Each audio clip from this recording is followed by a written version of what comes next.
नमस्कार दोस्तों, स्वागत है आप सभी का भारत न्यूज अफेयर्स पर। तो दोस्तों, पीएम मोदी ब्रिक्स समिट में हिस्सा लेने के लिए साउथ अफ्रीका रवाना हो गए हैं। तो मैं पहले ब्रिक्स के बारे में बताऊंगा, फिर भारत की स्ट्रेटजी बताऊंगा।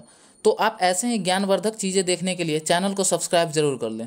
तो दोस्तों, जैसा कि नाम सजेस्ट कर रहा है ब्रिक्स, तो ब्रिक्स एक एक्रोनाइम है जो कि उभरती हुई 5 इकोनॉमी वाले देश का एक समूह है।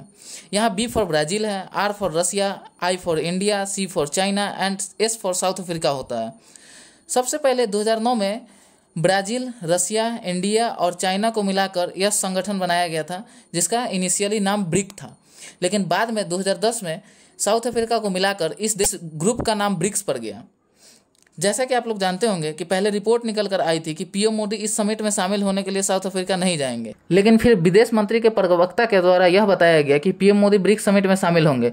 अगर पीएम मोदी शामिल नहीं होते तो सिर्फ एक ही पावरफुल लीडर शी जिनपिंग ही इस समिट में होते, तो वहाँ पे चाइना आसानी से अपना वर्चस्व स्थापित कर सकता था और भारत के खिलाफ भड़का भी सकता था।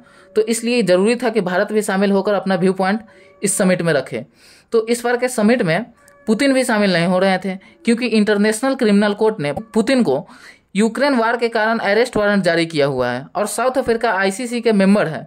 तो साउथ अफ्रीका को आईसीसी के ऑर्डर को माननी ही पड़ती, इसलिए पुतिन वर्चुअल ही इस समिट में शामिल होंगे। दोस्तों, आप लोग सोच रहे होंगे कि भारत के लिए ब्रिक्स इतना जरूरी क्यों है।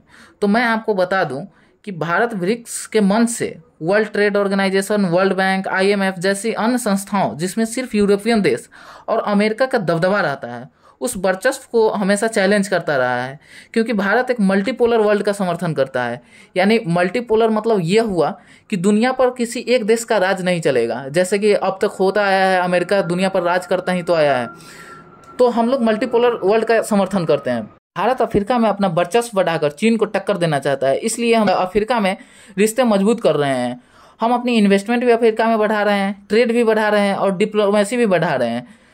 तो आज का यह एनालिसिस आपको कैसा लगा हमें कमेंट करके बताइए, और अगर चैनल पर नए हैं तो इसे सब्सक्राइब करें। जय हिंद।